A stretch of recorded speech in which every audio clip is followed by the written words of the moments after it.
ఇదైతే ఇంకా మేమైతే బయటికి వెళ్ళామండి సండే, మొన్న లాస్ట్ సండే. సో ఇక్కడ ఎక్కడికి వెళ్ళామంటే ఇంకా విజయవాడలో పున్నమి ఘాట్లో అయితే అయోధ్య సెట్ పెట్టారని ఇంకా ఇన్స్టాగ్రామ్లో ఇవన్నీ చూపిస్తున్నారు కదా. ఇంకా మా వారిని తీసుకెళ్ళమని ఎప్పటి నుండో అడుగుతుంటే ఇంకా పిల్లలకు కూడా స్కూల్ హాలిడేస్ అయిపోతున్నాయి, ఎక్కడికి తీసుకెళ్ళలేదు, తీసుకెళ్తావా లేదా అని ఇంకా పట్టు కూర్చుంటే ఇంకా తీసుకెళ్ళారండి. ఇంకా తీసుకెళ్తే ఇక్కడ వచ్చేసి 100 రూపీస్కి వర్త్ అనే చెప్పొచ్చు. ఎందుకంటే లోపల అయోధ్య సెట్ లోపల నుండి మళ్ళీ లండన్ బ్రిడ్జ్లో నుండి టైటానిక్లో నుండి ఇంకా ఫైనల్గా ఎగ్జిబిషన్కి అయితే ఎంట్రన్స్ అయితే 4 ఉన్నాయండి. ఇంకా 100 రూపీస్కి వర్త్ అనొచ్చు. పర్ హెడ్కి వచ్చేసి 100 రూపీస్ తీసుకుంటున్నారు. ఇంకా ఇక్కడ మేము వచ్చేసి ఇంకా అయోధ్య సెట్ మొత్తం చూసాము, బాగా అనిపించింది. అంటే రియల్గా ఎలానో ఎప్పుడు వెళ్తామో తెలియదు, అసలు వెళ్తామో వెళ్ళమో కూడా తెలియదు. అయోధ్యని చూడాలంటే దేనికైనా రాసి పెట్టి ఉండాలి, అలాగే ఆ దేవుడి పిలుపు కూడా ఉండాలి కదా.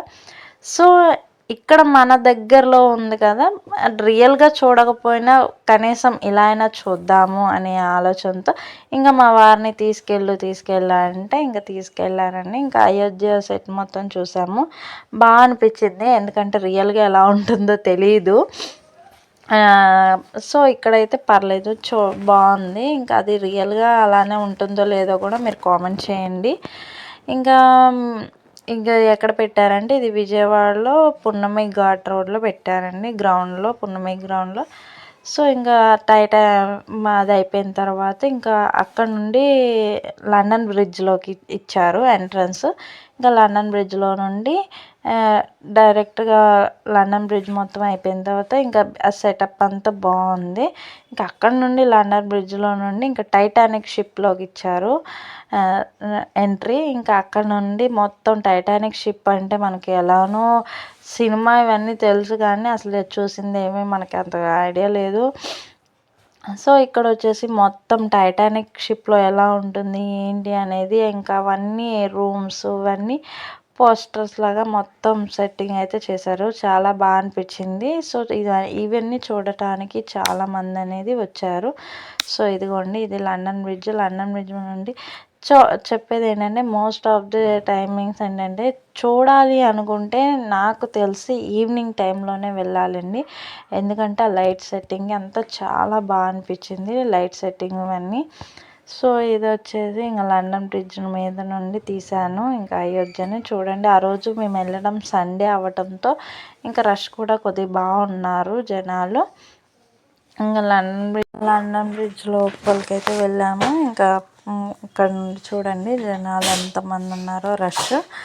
ఇంకా లండన్ బ్రిడ్జ్లోకి చెప్పాను కదా, ఇది వచ్చేసి లండన్ బ్రిడ్జ్ లోపల. ఇంకా బ్రిడ్జ్ లోపల ఎలా ఉంటుంది ఏంటి అనేది ఇక్కడ మొత్తం సెట్టింగ్ అయితే పెట్టారు, చాలా బాగా అనిపించింది. మనం ఇవన్నీ రియల్గా చూడాలంటే చూడలేము కదా, అలానే డమ్మీగా చూసి ఆనందించడమే. సో ఇంక ఇవన్నీ థీమ్స్గా ఇక్కడ బ్రిడ్జ్ లోపల ఎలా ఉంటుంది ఏంటి అనేవి పోస్టర్స్ అయితే నీట్గా కలర్ పోస్టర్స్ అనేవి నీట్గా సెట్ చేశారు. ఇంకా తర్వాత మొత్తం ఇక్కడ ఇవన్నీ తిరిగి చూసి ఇంకా ఫొటోస్ వీడియో. సో ఇంకా ఇక్కడ వచ్చేసి ఇంకా మొత్తం అయితే ఇంకా తిరిగి ఇంకా ఫొటోస్ వీడియోస్ అన్నీ తీసుకున్నాము. ఇంకా ఇక్కడ పిల్లలకు కూడా కొన్ని ఫొటోస్ అయితే తీశాను. ఇంకా లండన్ బ్రిడ్జ్ అయిపోయింది, టైటానిక్ షిప్ అయిపోయింది. ఇంకా ఇది నాకు సరిగ్గా ఐడియా లేదు, ఎందుకంటే 1 వీక్ అయిపోయింది కదా. నాకు తెలిసి లండన్ బ్రిడ్జ్లో టైటానిక్ షిప్ వచ్చిందో, దేంట్లో నుండి ఏది వచ్చిందో తెలియదు. ఇంకా ఫైనల్గా వచ్చేసి మనమైతే ఎగ్జిబిషన్కి అయితే వచ్చేసాము. ఇంకా ఎగ్జిబిషన్ అంటే తెలిసిందే కదండి, ఇంకేముంటాయి అక్కడ ఫుడ్ స్టాల్స్, ఇంకా కొన్ని ఐటమ్స్, జ్యువెలరీ ఐటమ్స్, ఇంకా లేడీస్కి కావాల్సినవి ఇవన్నీ ఉంటాయి కదా. ఇంకా ఎగ్జిబిషన్ అయితే చూసాము. ఇవన్నీ చూడటానికి మాకు సింపుల్గా స్లోగా వెళ్ళేసరికి ఒక 1.5 అవర్ ఏమో పట్టింది. 1.5 అవర్ మెల్లిగా తిరుక్కొని అన్నీ చూసుకొని వచ్చేసరికి అంతేనండి వీడియో. ఇంకా మొత్తం తిరిగి చూసేసి ఇంకా ఎగ్జిట్లోకి అయితే బయటకైతే వచ్చేసామండి. ఇంక ఇదైతే చెప్పొచ్చు 100 రూపీస్కి వర్త్ అని, ఎందుకంటే ఇందులోనే 4 ఉన్నాయి ఎంట్రీస్. ఒకే దాంట్లో 4 ఉన్నాయి. ఎవరైనా చూడని వాళ్ళు ఉంటే వెళ్ళండి చూడండి. ఈ మంత్ ఎండింగ్ వరకు ఉంటుంది అంట. సో అంతేనండి video. That's it. Thank you. Love you all. Bye. Subscribe to my channel. ఇప్పటి వరకు చూసినందుకు థ్యాంక్స్ అండి. చూసిన వాళ్ళకి ఇంకా థ్యాంక్స్. నా వీడియోని షేర్ చేసి అలానే